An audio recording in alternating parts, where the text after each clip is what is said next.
Round 1. Qu'est-ce que le pouvoir?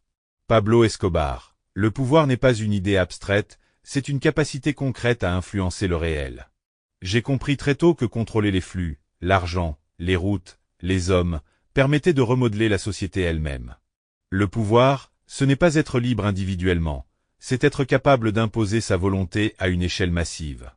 C'est une architecture. Jacques Messrine. Tu confonds pouvoir et domination. Le pouvoir que tu décris est extérieur, dépendant de structures que tu dois constamment entretenir. Moi, je parle d'un pouvoir intérieur, celui de refuser. Refuser d'obéir, refuser de rentrer dans le cadre. C'est un pouvoir fragile, mais absolu, car il ne dépend de rien d'autre que de ta décision. Round 2. L'argent comme fondation. Pablo Escobar. L'argent est la traduction universelle du pouvoir. Il transforme les convictions en opportunités. Les institutions elles-mêmes finissent par céder face à lui. Il ne s'agit pas d'aimer l'argent, mais de comprendre qu'il est le levier le plus efficace pour agir sur le monde. Jacques Messrine. L'argent te donne de l'influence, mais il t'enchaîne aussi. Plus tu en as, plus tu dois le protéger. Plus tu montes, plus tu deviens une cible. L'argent t'inscrit dans un système que tu dois défendre, même s'il t'oppresse. Moi, je préférais rester mobile, insaisissable. Round 3. La violence, outil ou langage. Pablo Escobar. La violence est un outil rationnel. Elle permet de résoudre des conflits rapidement, de créer un rapport de force clair. Dans un monde où tout le monde ment, la violence est une vérité brute. Elle impose une réalité que personne ne peut ignorer. Jacques Messrine. La violence peut être un outil, mais elle devient vite une spirale incontrôlable. Elle attire plus de violence, plus de répression. À un certain point, tu ne contrôles plus rien, tu subis les conséquences de ce que tu as déclenché. La vraie maîtrise, c'est de savoir quand ne pas l'utiliser.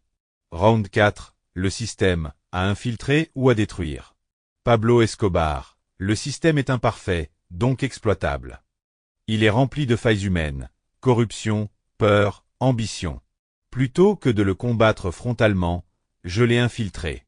J'ai utilisé ses propres mécanismes contre lui. Jacques Messrine. L'infiltrer, c'est déjà l'accepter. Moi, je refusais cette logique. Le système impose des règles qui limitent l'individu. Le combattre, c'est refuser de jouer selon ses conditions. C'est risqué, mais c'est la seule manière de rester cohérent. Round 5. L'image et le mythe. Pablo Escobar. L'image est une arme stratégique. Être perçu comme un bienfaiteur ou comme une menace, selon les besoins, permet de contrôler les perceptions. Le mythe renforce le pouvoir réel. Jacques Messrine. Le mythe peut aussi être une forme de liberté. J'ai utilisé les médias pour me raconter moi-même, pour ne pas laisser les autres définir qui j'étais. Mais à la fin, le mythe te dépasse toujours. Il devient une cage.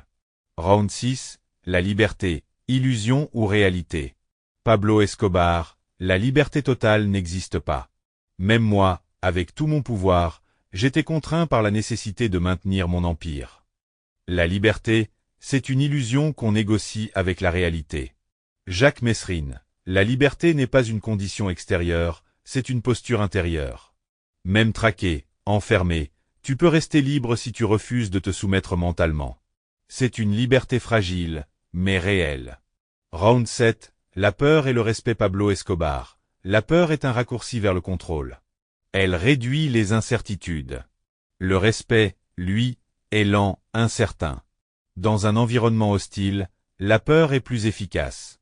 Jacques Messrine. La peur te donne du contrôle, mais elle ne crée aucun lien. Le respect, même s'il est plus difficile à obtenir, construit quelque chose de plus stable. La peur disparaît dès que tu faiblis.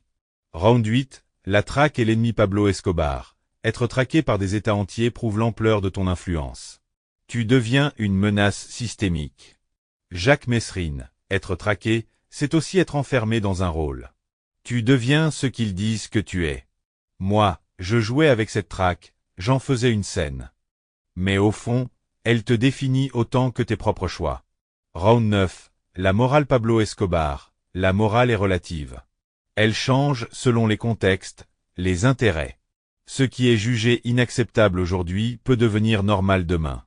Elle n'est pas une base fiable pour agir. Jacques Messrine. Même si la morale varie, il existe une forme de cohérence personnelle.